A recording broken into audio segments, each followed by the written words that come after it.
Welcome back, late night coders. So in this video I'm going to talk about one thing that everybody needs to know. When you're working on three.js stuff, you need to be able to debug your scene while you're on this scene and not going back and forth between your code and then like make changes here and go back to the like localhost 3000 or whatever port that you're testing your website to see how it looks like, then go back, make more changes, and come back and see how it looks like. So what we're gonna do, we're gonna use a debug GUI, and basically it's gonna help me. For example, if we look at this page in my portfolio website, you can see as I scroll down, I'm moving the camera and I'm also rotating this object in my scene, and I want to be able to do everything here and get that perfect like rotation and position of camera here, and then I will go to my code and put that number in my code without having to like test different numbers, put the number here, go back, check it out, refresh my browser, and then do the change again in the code and come back here and see that. So everything will be happening in this browser here. We'll add a debug GUI and then we'll work with that. So without further ado, let's get started. So first thing we're gonna do, we're gonna get to the starter code here. As always, I'll put a link to this repo in the description box below this video, and what you're gonna do is to click on this code and download the zip file, clone it, or however you're comfortable. Once you do that, open the code, the project folder in your IDE of choice. I have VS Code here, and first thing we're gonna do under the project directory in the terminal, we're gonna do npm install to install all the packages. I've already done that, and once you install the packages, you'll see this node modules folder right here, and the next step is to do npm start, and let's do that and see how our website looks like right now. This is basically where we stopped at the end of the previous video, and I'm just starting from the final code from there. By the way, if you don't know what these files and folders are, check out the link that I'll put on the top right corner of this video right now, and then also you can go ahead and check out my channel. Everything will be there. So let's go to localhost 3000, and under the three.js directory right here, go to three.js, and we should be able to see where we left off is basically we added these two progress indicators, and if you want to know more, go ahead and check out the previous video that I have on my channel. So what we're gonna do here, as you can see here, we have this object, this kind of like planet, and as I scroll down, I'm like zooming in, I'm moving the camera, and I'm also rotating the this sphere here. As you can see, the color change shows that, and then I'm doing this effect here, and then like scaling down, and all these particles also show up at the end. So I want to be able to check these in here, like where is the exact location that I want my camera to be put, like placed there. So let's get started. We're gonna use a JavaScript library called lil-gui, and it used to be dat.gui, and now it's replaced basically by this one. So we're gonna use this one. I'll put a link to this node package manager link this website as well, so you can go and find that, and we're gonna follow the instructions here. So first thing we need to do, you can either stop your server right now, or just open a new terminal here, and then again under the like this project folder, you can do npm install dash save, and then you can do lil-gui. And then once you do that, you will be able to see inside your package.json that under your dependencies you have this lil.gui. I had already installed it, so it's there and everything should be fine. Next thing we're gonna do, I'm just gonna close this terminal. I have still my server running, so I need to import lil.gui here. And by the way, we are under app, canvas, three.js, and index.js. This is where we've been doing all the three.js related stuff for this page right here. So we're gonna continue working on that file here. So I'm going to bring in my lil-gui here, import as a GUI GUI here, and then first thing we're gonna do inside my constructor, I'm going to kind of like initialize it, assign this .gui to the, like basically my GUI to this .gui here.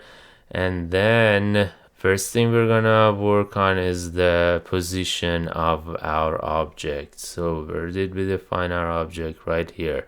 Our object is this planet. So what we are currently doing in the code, if you go back and check out the previous videos, as I scroll down with the gsap library scroll trigger, I am moving the position of the camera, then I'm rotating the object, and then basically I'm making changes on the material, the object scale, and also the scale of the star material. So here what we can do is we're gonna go right below where we defined our object right here, and then we're gonna add some debugging to our GUI. The way we do that is basically right here. I have this .gui, then I use the method add on it, and what we can do, we can add the object .position. That's like our first parameter, like our property that we want to change, and then what in that property we want to change. So it's gonna be my x-axis, for example.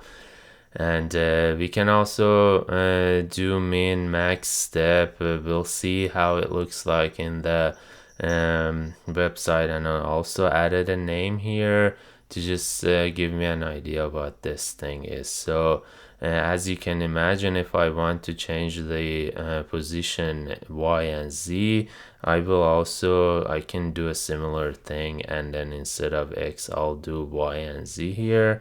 I'm gonna save it right now, and if we go back to the three.js directory basically on our website, you will see that you have this controls here which you can like open and close, and right now the position of my planet, this object, is at 0, 0, 0, and you can start dragging it, so you can see like y-axis going up and down. You see that's moving, and the -50 to +50 that we set over here, that's what you see here. It's the range that we can change, and steps, we set it to 1, so I can increase or decrease by 1 here. Same thing for z. We know that like since my camera is at z of 50, if I start changing z here, I'm moving the object closer to camera in the z direction right now, and that's basically how you do it. So the idea is that I test all the possible like positions for my planet in here, and then I'm like, okay, so 14 looks like good, and then you'll go back here and then like set the position to 14 if you want. And instead of like having to check, let's check like 2 here, then go back. Okay, 2 is not good. I'm gonna change it to 3 in the code and see how it looks like. You can make those any parameter that you want to see what happens to your like objects when you change them. You can add them here, and we'll see more in this video. So the next thing I'm gonna do, we also have the object rotation, so I'm going to add a similar thing, basically just replacing position with rotation. So, and then also make sure the name also is descriptive enough, and then we can save this. Let's go back over here, and we should see 3 more items or parameters appearing here. As you can see, I have rotation XYZ, so I can move my Z a little bit towards 50, like move my object in the Z direction so it's closer. And then what I'm gonna do, you can see like if I rotate it in the X direction, not much is happening because the X axis is kind of like to the right or left, and that rotation is not really showing much in this view that we have. But if you look at these corners up top, you can see something is changing. And then as we do Y and Z, we can see more because the color mix that we have here is changing. We can do the same for Z as well. So again, the idea here is that you find that perfect rotation that you want, like the initial way that your colors are looking, and also the final way that they're looking as you keep scrolling in the page. So that's the other thing. Then we can also work on the camera actually. So I'm gonna comment out the position for the object, and I'm gonna add position for camera, and that's what we are doing here. So if you look at our scroll trigger down here, it's the camera position that I'm changing as I'm scrolling down. So let's save that, and we can see the same thing this time. Here we're gonna have camera position X, Y, and Z, and you can see it's already set at 50 because that's the position that we have set our camera. So right here, our camera's position, we set it to 50 in the Z direction. So again, this is something else you can like play with and see what location you want to start the scrolling, and then yeah, as you scroll you'll be like moving that object and all those things. So maybe this is actually kind of cool as well. If you want to support me, I have my first course on Webflow. It's an online course, and I have a 50% discount right now on the course. I'll put a link to this page in the description box below. I know you guys probably are interested in custom code and like programming, but this is also a cool way to start something on the side and build like websites quickly, and Webflow gives you a lot of freedom to build very amazing websites. And I've tried to cover a lot of good things here, and you'll be able to build this website in Webflow and learn how you can use the same techniques to build websites for your clients as well. So this is just a big project that we'll be working on in the course. So please go ahead and check that out, and let me know if you have any questions.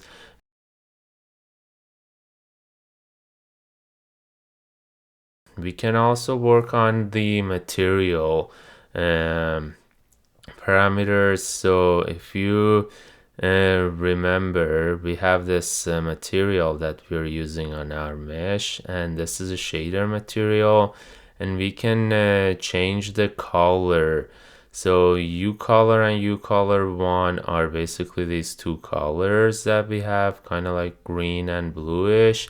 And don't forget that under our shaders folder, fragment glso, that's where we are using these two colors, and we're doing a mix function on them.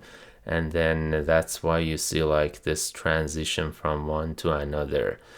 So if we are going to follow the same pattern as we had up here, we can target our uColor, one of the colors, using this dot material and then uniforms and then uColor, and probably set the value of it to like whatever color that we want. So if I say I do it this way, I can save it right now, and let's see if this works. So I'm just gonna let it refresh, and then you see that there is a problem here. We have an error, and if you look at the error, it actually tells you what you're doing wrong. The value is not something that you can actually change here, but you can change the RGB of that value here. So this is like what you can actually work on.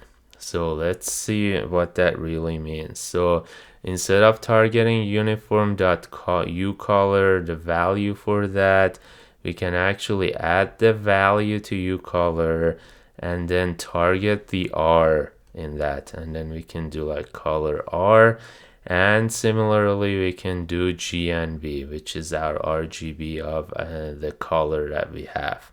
So let's save it here, and then again check it out over here. You will see that we have color R, GNB. These are like numbers between 1, 0 to 1, and then I'm gonna actually move a little bit closer to the object. So again, for testing, you can just do everything here. And then let's do, this is only one of the colors. Remember, we had uColor and uColor1. Right now we are only working with uColor, and then I can, let's say I might do 1 here, then my R, my G is 0, my B is 0, like this is like a perfect red, and then I have the other color over here. So that's one thing. There's another way you can also manipulate color, and that's probably easier, and we're gonna apply that to uColor1. So what you would do, instead of using the add on the add method on GUI, you're gonna use add color method, and then you'll target your uniforms uColor1 this time, because that's what you're gonna change, and then you'll have an unchanged callback, which you can get the color that's it's changed to, and then similar to what we did before, to assign something to one of these like material uniforms, we can do this material.uniforms.uColor1.value equal to color. And we've done a similar thing. For example, in our update function down here, we're changing the uTime, the value of uTime there. If you don't know what these things are, again, go back and check out my other videos, and I'll put links throughout this video as well, so you can check those out. So going back to our GUI uColor right here. So this is the other color. Let's see, let's save it. And this time we don't have RG and B separately. We're gonna have actually just a color picker. So right here, I have this color picker here. So you can again zoom in so that we can see stuff. And then you can click on it. Let's do a pinkish purplish. So you can see like the second color change. And then for this one also, you can change it using the number here. So you could have done both of them the same way. So use like the add color for uColor as well. But I just wanted to show you different ways that you can achieve what you want to have here. So that's another thing. Let's see what else we have. We can also work with the hover state. So this hover state that we have here, that's basically what we manipulate during our scroll down here. And that's what's in charge of. Let's refresh this. As I scroll down right here, this effect here, that's what our hover state does. And originally the reason I've named it hover state is because we did it first without this scroll trigger. Just like as I would hover on top of this object, it would kind of like change to this state that you see it right now. So we can also play with that as well to get an idea of like as I change this hover state, what happens to my object. So again, similar to what we had up here, we can do the add method here, uniforms hover state value, and I'm setting min and max of 0 and 6. Maybe like you can play with these numbers, and don't forget to give it a name so that you can like you know what you're changing. Actually, if you keep adding stuff here, it kind of gets ugly, so make sure these names are descriptive enough. And now again, if I zoom in a little bit here, as I keep changing this, you can see like, so my hover state is kind of like growing this thing, and that makes sense because again, in my vertex GLSL file, my hover state, this guy here, is just multiplied by the sine and cosine. So at the 0, we don't have any effect because like my positions are gonna be x, y, and z are gonna be 0, and as we keep increasing it, they're just gonna grow. So that's the next thing. Let's see what else we can do. We can also check out the stars that we have, and that's the very last step to our scroll here. And these guys, like these stars, what happens is in the scroll trigger, again, on the stars material, we are changing the U scale. So you want to know what's the best U scale to use under our create stars here.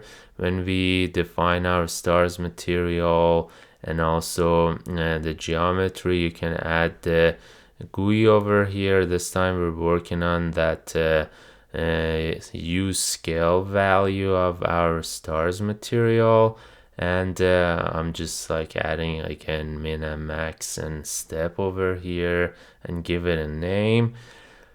We can save it, and going back to localhost 3000, we can keep scrolling here, and then where we have the stars here, so you want to know how far you want to scale this. So let's see, maybe you want to go like this, maybe this is what you want, or maybe as I have it right now, it's only scaled to 1, so this is what you'll see as I've decided. But here you can test it. Okay, so this is the final step that I want my like scroll to end at. So you can test everything here, basically all the rotations, all the movements, the color if you want to see how they look like. Even for these stars, we also have U color and U color 1 for the material, and then you can do the same thing with it for the object with the stars as well to see what colors you want to have. So this is basically a quick summary of how you can test stuff using this GUI without having to go back and forth between your code and this like the localhost or your testing environment, the browser, and you can like find the perfect rotation or position or colors over here, and then you'll just go ahead and set those numbers, those values here in your code, and it's just as easy as that. So that's about it. Thanks a lot, guys, for watching this video, and if you like the video, make sure to hit the like button below, and don't forget to subscribe to the channel. And thank you again for your support. I'll see you guys soon.